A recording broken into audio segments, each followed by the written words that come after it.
Hello সবাইকে, good morning. আজকে আবারও একটি নতুন দিন শুরু করছি তোমাদেরকে সঙ্গে নিয়ে। আশা করছি তোমরা সকলে খুব ভালো আছো আর আমরাও বেশ ভালো আছি। আজকে বারটা ছিল সোমবার, আর সোমবার মানেই হচ্ছে ব্যস্ততম রুটিন। তো ছেলের স্কুল রয়েছে, হাজব্যান্ডের অফিস রয়েছে, তো সেই কারণেই সকাল সকাল উঠে এই যে রান্না বান্না শুরু করে দিয়েছি। তবে রান্না শুরু করতে করতে না আমার একটু খিদে পেয়ে গেছিলো। তো অন্যান্য দিন তো না খেয়েই রান্নাটা কমপ্লিট করি, তারপরে ছেলেকে স্কুলে পাঠিয়ে দিয়ে তারপরে আমি সকালের খাওয়া দাওয়াটা করি। তবে আজকে যেন আর খিদেটা সহ্য করতে পারছি না, তাই ভাবছি একটুখানি ব্রেড আর বাটার খেয়ে নিই। তো এই যে ব্রেডটাকে কড়াইতে একটু সেঁকে নিয়েছি, আর বাটারটাকে হচ্ছে মাইক্রোওয়েভে দিয়ে একটুখানি মেল্ট করে নিয়েছি। আর এর উপর দিয়ে একটুখানি চিনি ছড়িয়ে দেবো। তো এইভাবে তোমরাও করে খেয়ে দেখতে পারো, বেশ ভালো লাগে খেতে। আর খুব তাড়াতাড়িও এটা রেডি হয়ে যায়। তো রান্নাঘরে এসেই তো ভাত আর ডালটা বসিয়ে দিয়েছিলাম, আর এদিকে মাছ আর শাকটাও ভিজিয়ে রেখেছিলাম। আর এখন এই যে খাওয়াটা কমপ্লিট করে এবার চলে এলাম শাকটা ভালো করে ধুয়ে ওটাকে কেটে নেব। তো গতকালকে যেহেতু রবিবার ছিল, তো রবিবার বাজার থেকেই হচ্ছে শাকটা আনা হয়েছিল। তো কালকে যেহেতু সকালে রান্নাবান্না ওই যে লুচি করেছিলাম, তো সেই জন্য শাকটা আর কালকে খাওয়া হয়নি। তাই ভাবলাম আজকেই করে ফেলি, না হলে এটা আবার নষ্ট হয়ে যাবে। আর জানো তো, কালকে যে বাজারটা আনা হয়েছিল সেটা ফ্রিজে রাখতে একেবারে ভুলে গেছি। ফ্রিজের ওই ভেজিটেবল বাস্কেটটাও নোংরা হয়ে রয়েছে, তো ভেবেছিলাম যে একবারে ভেজিটেবল বাস্কেটটা পরিষ্কার করেই তারপরে হচ্ছে সবজিগুলো রাখবো। তবে রাতে যেহেতু রান্নাঘরটা ডিপ ক্লিন করেছি, যেহেতু ধুলোবালির কাজ অনেকটাই কমে এসেছে, তাই ভাবলাম যে এরপরে যদি সমস্ত কিছু লাগানো হয়ে যায় রান্নাঘরে, তাহলে আর তখন পরিষ্কার করা যাবে না। তাই রাতের বেলা সম্পূর্ণ রান্নাঘরটা পরিষ্কার করে নিয়েছি, এমনকি যে কন্টেনারগুলো ছিল ধুলো জমেছিল সেগুলোকেও ধুয়ে নিয়েছি। তো এই কাজগুলো কমপ্লিট করে ঘুমোতে ঘুমোতে আমাদের প্রায় ওই 1টা বেজে গেছিলো। আর সেই কারণেই সবজিগুলো যে ফ্রিজে সেটার কথা আর মনেই ছিল না। তো এখনও সবজিগুলো ফ্রিজে রাখা হয়নি, তবে ভাবছি রান্নাগুলো কমপ্লিট করে তারপরে হচ্ছে সবজিগুলো ফ্রিজে রাখবো। আর সবজির ব্যাগ থেকে জানো তো একটু জলও গড়াচ্ছে, হয়তো টমেটো আনা হয়েছে, তো টমেটোগুলো হয়তো গলে গিয়ে জল পড়ছে। তো যতক্ষণ না পর্যন্ত ব্যাগটা খালি করতে পারছি ততক্ষণ বোঝা যাচ্ছে না যে কি নষ্ট হয়েছে ওর ভিতরে। তো এদিকে শাকটা তো কেটে নিয়েছি, খুব বেশি ভালো করে কুচিয়ে কাটতে পারি না, যেরকম পেরেছি আর কি সেরকমই কেটে নিয়েছি। আর এদিকে শাকে ফোড়ন দেওয়ার জন্য একটুখানি পেঁয়াজ আর রসুন কেটে নিচ্ছি। মানে পেঁয়াজটা তো কুচিয়ে নিলাম, আর রসুনটাকে হচ্ছে থেতো করে দিয়ে দেবো। তো শুধু রসুন দিয়েও ভালো লাগে, তবে আমার জানো তো পেঁয়াজ রসুন দুটো মিশিয়েই শাক রান্না করলে ওটা খেতে বেশি ভালো লাগে। তো এদিকে ভাতটাও প্রায় হয়ে এসেছে আর ডালটা সেদ্ধ হয়ে গেছে। তো শাকটা নামিয়ে নিয়ে তারপরে ভাবছি ডালটাকে ফোড়ন দেবো। আর আজকে ভাতটা অল্প করেই বসিয়েছি, কারণ গতকালকের বেশ কিছু ভাত রয়ে গেছে। তো যেটুকু ভাত বসিয়েছি ওগুলো হাজব্যান্ড আর ছেলের হয়ে যাবে, তবে যে বাসি ভাত রয়েছে সেগুলো হচ্ছে আমি গরম করে খেয়ে নেব। তো এদিকে দেখো ভাতটা আমার হয়ে গেছে, তো ফ্যান ঝরাতে বসিয়ে দিলাম। আর হাজব্যান্ডকে আজকে এই যে শাক ভাজা আর সঙ্গে মাছ ভাজা ডাল এগুলো দিয়ে খেতে দিয়ে দেবো। তারপরে হচ্ছে মাছের ঝোলটাও করব। তো আজকে মাছের ঝোলটা ভাবছি একটু গাঁটি কচু দিয়ে করব। গাঁটি কচু দিয়ে ইলিশ মাছ, তারপরে আলু বেগুন দিয়ে ইলিশ মাছ, এগুলো খেতে কিন্তু ভীষণ ভালো লাগে। তো বেগুন আছে, তাও ভাবছি বেগুন যেহেতু ছেলে খাবে না, তাই আর কি বেগুনটা দিয়ে করব না। তবে গাঁটি কচু করলে হাজব্যান্ড ছেলে দুজনেই খাবে। তো এদিকে শাকটা তো আমার হয়ে গেছে, শাকটা নামিয়ে নেব। আর ওই যে বলছিলাম না, শাকটা কিন্তু খুব ভালোভাবে কাটা হয়নি। তো বড় বড় শাক কাটা হলে আমার তো খুব একটা অসুবিধা হয় না, আর হাজব্যান্ডেরও দেখেছি যেরকম করে রান্না করে দিও সেরকম করেই খেয়ে নেয়। যদিও একবারই খাবে, বাড়ি এসে তো এই সকালের খাবারগুলো আর পাতেই নেবে না। তো এদিকে হাজব্যান্ডকে খাবারটা ধরে দিয়ে এলাম, আর এখানে হচ্ছে ডালটা ফোড়ন দিয়ে নেব। তো আজকেও ডালটা করব একটু পেঁয়াজ ফোড়ন দিয়ে। তো জিরে ফোড়ন দিয়েছি, তার সঙ্গে একটু পেঁয়াজ দিয়েছি। তো পেঁয়াজটাকে একটু লাল লাল করে ভেজে নিয়েই এর মধ্যে হচ্ছে ডাল ফোড়ন দেব। অনেকে হচ্ছে ডালে শুকনো লঙ্কাও ফোড়ন দেয়, তবে যেহেতু শুকনো লঙ্কা দিলে ঝালটা একটু বেশি হয়ে যাবে, তো সেই কারণে ডালে আমি শুকনো লঙ্কা দিই না। ওই ডাল সেদ্ধ হওয়ার সময় একটা কাঁচা লঙ্কা চিড়ে দিয়ে দিই, তো সেটাই হচ্ছে ডালের সাথে ব্লেন্ড হয়ে যায়। আর সেটাতেই যেটুকু ঝাল হয় সেইটুকু ঝালেরই ডাল আমরা খাই।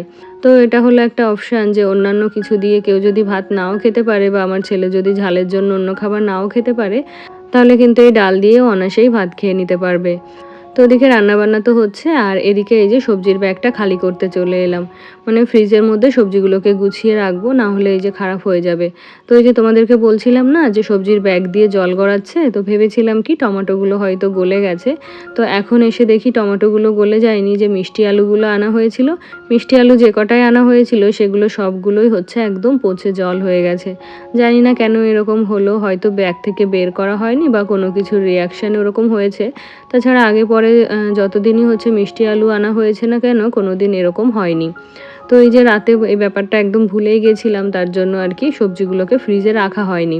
তো তারপরে একে একে সমস্ত সবজিগুলো বের করে যেগুলো হচ্ছে ফ্রিজে রাখার সেগুলো রাখবো, আর যেগুলো হচ্ছে বাইরে রাখতে হয় যেমন আলু, পেঁয়াজ, রসুন, আদা, তো সেগুলোকে হচ্ছে বাইরেই রেখে দেবো। তো আমার গত ভিডিওতে কমেন্ট করেছিল ঝুমা দিদিভাই, তো দিদিভাই লিখেছে যে আমি দুদিন তোমার ভিডিও দেখতে পারিনি, তাই কমেন্টও করতে পারিনি। আজকে ভিডিও দেখলাম, বেশ ভালো লাগলো বোন। থ্যাংক ইউ দিদিভাই, অনেক ভালোবাসা রইলো তোমার জন্য। আর কি জানো তো, আমি ওই যে বলছিলাম একটু ইরেগুলার হয়ে পড়েছি, তার কারণ হলো কি রান্নাঘরের কাজগুলো তো এখনও শেষ হয়নি। তো সেই জন্য সমস্ত কিছু বড্ড অগোছালো, তাই ইচ্ছে থাকলেও আর কি তোমাদের সাথে নিয়মিত ভিডিও শেয়ার করতে পারছি না। আমার গত ভিডিওতে আরও কমেন্ট করেছিল তৃষ্ণা পাল দিদিভাই, তো লিখেছে এরকম করেই রেগুলার ভিডিও দেবে দিদিভাই, তোমার ভিডিওগুলো আমার দেখতে সত্যি খুব ভালো লাগে, তোমার হাতের রান্নাগুলো খুব খুব ভালো লাগে, ভালো থেকো দিদিভাই। থ্যাংক ইউ বোন, অনেক ভালোবাসা রইলো তোমার জন্য। আর ওই যে বললাম যে বাড়িতে কাজ হচ্ছে, ওই কারণেই হচ্ছে আমি রেগুলার ভিডিও দিতে পারছি না। তবে খুব শীঘ্রই আবার আগের রুটিনে ফিরবো, নতুন নতুন ভিডিও তোমাদের সাথে শেয়ার করব। তো তারপরে ওদিকে হাজব্যান্ডকে খাবারটা ধরে দিয়ে এসেছি, আর ওকে আগে একটা মাছ ভাজা করে দিয়েছি, ও সেটা দিয়ে খেয়ে চলে গেছে। আর এখন এই যে মাছের ঝোলের জন্য মাছগুলো ভাজা করে নেব। তো মাছের ঝোলের থেকে হাজব্যান্ড ছেলে দুজনেই মাছ ভাজা আর মাছের তেল দিয়ে খেতে বেশি পছন্দ করে, তাই ভাবছি কি ওদের জন্য যে দুটো মাছ দিয়েছি ঝোল মানে ভাজা করছি সেগুলো হচ্ছে তুলে রাখবো, আর আমার জন্য ওই যে মাছের মাথা আর লেজটা দিয়ে ঝোল করে নেব। অনেকে হচ্ছে কাটার জন্য মাছের মাথা, লেজ খেতে পছন্দ করে না, তবে আমার কিন্তু খুব একটা অসুবিধা হয় না। আমি সময় নিয়ে বেছে বেছে মাছের লেজটাও কিন্তু খেতে পারি। তো সেই কারণেই আর কি মাছের লেজ আর মাথাটা আজকে আমার জন্য রান্না করে নেব। তো মাছের মাথা দিয়ে অন্যান্য কিছু রান্না করা যায়, তো সেগুলো করব না, এখন মাছের ঝোলই করে নেব। আর গতকালকেও কিছু ইলিশ মাছ ভাজা খাওয়া হয়েছে, আর আজকে এই যে কিছু রান্না করে নিচ্ছি, আরও কিছুটা রয়েছে, সেটা হচ্ছে অন্যদিন ভাজা করে নেব। তো এই যে মাছ ভাজাটা হয়ে গেছে, আর ওদিকে আগেই কিন্তু প্রেশার কুকারে গাঁটি কচুটা সেদ্ধ বসিয়ে দিয়েছিলাম। তো এখন হচ্ছে এই যে তেলের মধ্যে একটুখানি জিরে ফোড়ন দিয়েছি, আর আদা, জিরা, লঙ্কার যে পেস্টটা থাকে সেটাই হচ্ছে ভালো করে কষে নেব।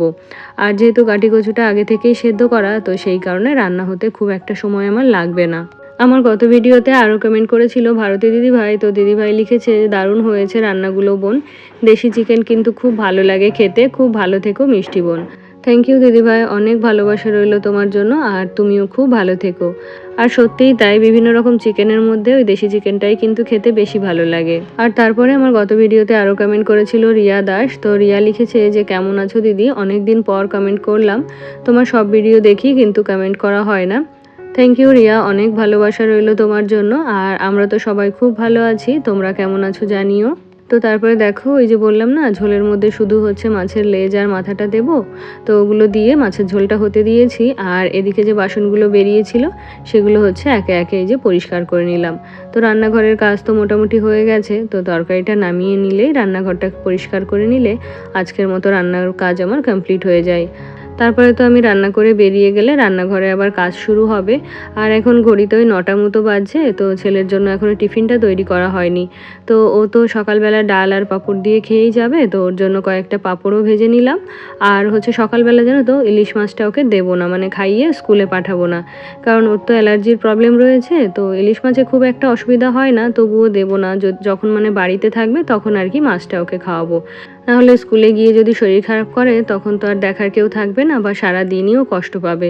তো সেই কারণে যে খাবারগুলোতেও দেখা যায় একটু অ্যালার্জি আছে বা অ্যালার্জি হওয়ার সম্ভাবনা থাকে, সেগুলোকে ওকে আমি বাড়ির বাইরে যখন থাকে তখন আমি খাইয়ে পাঠাই না, মানে যখন বাড়ি থেকে বাইরে কোথাও যাই তখন আর কি খাওয়াই না। ছুটির দিন করে বা যখন দেখি যে বাড়িতে থাকবে কয়েক ঘন্টা তখন আর খাওয়াই, মানে যাতে করে অসুবিধা হলে ওকে আমি ওষুধটা দিয়ে দিতে পারি। তো সেই কারণেই হচ্ছে ওকে সকালবেলা ইলিশ মাছটা দেবো না, স্কুল থেকে ফিরলেই তারপরে ওকে মাছটা খাওয়াবো। তো তারপরে ওর জন্য আজকে এই যে একটু চিনির পরোটা তৈরি করে নিচ্ছি। আর জানো তো ঘরে ম্যাগি বলো, চাউমিন বলো, কোনো কিছু এনেই রাখার মতো নেই। ওই যে সন্ধ্যাবেলা এখন আমি যদি নাও করে দিই, ও কিন্তু ইন্ডাকশানে নিজে নিজে ম্যাগি তৈরি করে খেয়ে নেয়। তো সেই কারণে ওর টিফিনের জন্য যে মানে রাখবো 2-1টা ম্যাগি এনে, সেটাও হয় না। তো এদিকে দেখো এই চিনির পরোটাটা বেলে নিচ্ছি, আর এরই মধ্যে কিন্তু মিস্ত্রি চলে এসেছে কাজ করতে। তো আমার জন্য ওয়েট করছে কতক্ষণে আমি রান্নাঘর থেকে বেরোবো। তো এক প্রকার তাড়াহুড়ো করেই আর কি এই টিফিনটা তৈরি করে রান্নাঘর থেকে বেরিয়ে যাব। আর যা বাসনকোসন থাকবে, জিনিসপত্র থাকবে, সেগুলো সন্ধ্যাবেলায় আমাকে পরিষ্কার করতে হবে। আর এর মধ্যে আমি চাইলেও করতে পারবো না, কারণ আমি যদি এখন এই রান্নাঘর এগুলো করি তাহলে ওনাদের কাজে ডিস্টার্ব হবে। আর যেহেতু রান্নাঘরের মধ্যে খুবই অল্প জায়গা, তো একসাথে তো 2-3 জন দাঁড়িয়ে কাজও করা যায় না। তো সেই কারণে ছেলের টিফিনটা যেহেতু না করলেই নয়, তো এটা করে নিয়ে এখন বেরিয়ে যাব। আর বাইরে গিয়েই ওর টিফিনটা গুছিয়েও দেবো। আর এদিকে ওর ভাতটাও মেখে দিয়েছি। আজকে কিন্তু আমাকে আর খাইয়ে দিতে হয়নি। আজকে যেহেতু মাছ টাছ কিছু নেই, তো আজকে নিজে হাতেই খাবারটা খেয়ে নিচ্ছে। তো প্রত্যেক দিন যদি সকালবেলার খাওয়াটা অন্তত নিজে হাতে খাই, তাহলে এই সময়টা আমার এতটা তাড়াহুড়ো করতে হয় না। এই যে সমস্ত রান্না কমপ্লিট করে টিফিন গুছিয়ে আবার যে ওকে খাওয়াতে বসবো, এতে করে আমার কিন্তু অনেকটা টাইম লস হয়। তো তারপরে দেখো এই যে পরোটাগুলো করেছিলাম, ওগুলো কেটে ছোট টুকরো করে ওকে দিয়ে দিলাম, যাতে করে খেতে সুবিধা হয়। আর এখন যাব ওকে গাড়িতে তুলে দিতে। আর তারপরে তোমাদের সাথে দেখা হচ্ছে দুপুরবেলাতে। তো এখন ঘড়িতে ওই 12টা মতো বাজছে। তো এখন আমি যে স্নান সেরে নিয়েছি, আর ওই যে বললাম না ঘরদোর এখন কিছুই পরিষ্কার করব না, সকালবেলা উঠে বাসি ঘরটা ঝাড় দিয়ে নিয়েছি, বিছানাটাও গুছিয়ে নিয়েছিলাম। তবে বাকি কাজগুলো পরেই করব, কারণ এখনও তো কাজ চলছে। তো যতক্ষণ না কাজ শেষ না হবে ততক্ষণ কিন্তু ঘরবাড়ি নোংরা হবে। তো সেই কারণে এখন আর ঘরদোর কিছু পরিষ্কার করিনি। একবারে স্নান সেরে পুজোটা করে তারপরে খাওয়া দাওয়া করে ওনারা যখন সন্ধ্যাবেলা কাজ করে চলে যাবে, তখন আর কি রান্নাঘরটা পরিষ্কার করে নেব। আর তোমাদেরকে বলছিলাম না যে রান্নাঘরের কাজ কিন্তু অনেকটাই এগিয়ে এসেছে, আর কয়েকদিনের মধ্যেই কাজটা শেষ হয়ে যাবে। আর ধুলোবালির কাজও কিন্তু অনেকটাই কমে গেছে, তো কাজের প্রেশারটা একটু কম, তাই আজকে একটা শাড়ি পরে নিলাম। তো অনেক দিন হলো যেহেতু বাড়িতে কাজ চলছে, তো শুধুমাত্র রান্না, খাওয়া, স্নান, পুজো ছাড়া আমি বেডরুম থেকে বেরোতেই পারি না দিনের বেলাটা। তো সেই জন্য কোনো রকম স্নান, খাওয়া দাওয়া করে ওই যে ঘরের মধ্যে চলে যায়, আর বের হতে হতে সেই সন্ধ্যা। তো তারপরে তোমাদের সাথে দেখা হচ্ছে সন্ধ্যাবেলাতে। ওদিকে সন্ধ্যাটাও দিয়ে নিয়েছি, আর এখন এই যে আমার জন্য একটু চা করব। আর ছেলেকে ওর দুধটা আগেই দিয়ে দিয়েছি। তো এই যে দুধ চা করা দেখে ও কিন্তু ছুটে এসেছে, ও খাবে। তবে ওকে যেহেতু এখন দুধ খাইয়েছি, তো সেই জন্য ওর জন্য চাটা করছি না, শুধুমাত্র আমার জন্যই করছি। তো আমার জন্য একটু চা করব, তার সঙ্গে একটুখানি মুড়ি মেখে নেব। আর হাজব্যান্ডের জন্য অপেক্ষা করব না, কারণ ওর ফিরতে ফিরতে সেই রাত 10টা। তো ওর জন্য টিফিনের জন্য অপেক্ষা করতে গেলে না আমার আর টিফিনটা খাওয়াই হবে না। তো একটুখানি মুড়ি মেখে নিলাম, আর এই যে চা। তবে জানো তো চাটা আমি খেতেই পারিনি, ওই রেখে দিয়েছিলাম। তার মধ্যে কেউ একজন হয়তো ফোন করেছিল, যে কোন সুযোগে যে ছেলে চাটা খেয়ে নিয়েছে সেটা আমি বুঝতেই পারিনি। আর এখন চাটা খেতে খেতে ছেলেকে একটু বইও পড়িয়ে নেব। না হলে হাজব্যান্ডের অপেক্ষা করতে গেলে না ওর রাতের বেলা আর পড়াই হয় না। আগে তো হাজব্যান্ড যখন তাড়াতাড়ি ফিরতো তখন বাড়ি এসে ওকে একটু পড়াতে পারতো। তবে এখন জানো তো সেটা আর হচ্ছে না, কারণ ওর আসতে দেরি হয়ে যায়, আর ওর বাবা এলে ও তো আর পড়তেই বসবে না। তো তার জন্য এখন ভাবলাম যে ওর বইটা আমি এখন পড়িয়ে দিই। তো এখন তোমাদের সাথে দেখা হচ্ছে রাতের বেলাতে। তো রাতের খাওয়া দাওয়া তো করতে হবে, তো সকালে যে সমস্ত রান্না বাড়া হয়েছিল সেগুলোই এখন গরম করে নেব। আর ভাত টাত আজকে সবই ছিল, তো আজকে আর কোনো কিছু করতে হবে না, শুধুমাত্র এগুলো গরম করে নিলেই রাতের খাওয়া দাওয়াটা হয়ে যাবে। আর জানো তো এখন তো আমার কোনো মেইডই নেই বাড়িতে, তো এই সংসারের কাজগুলো নিজে হাতে করতেই কিন্তু বেশি ভালো লাগছে।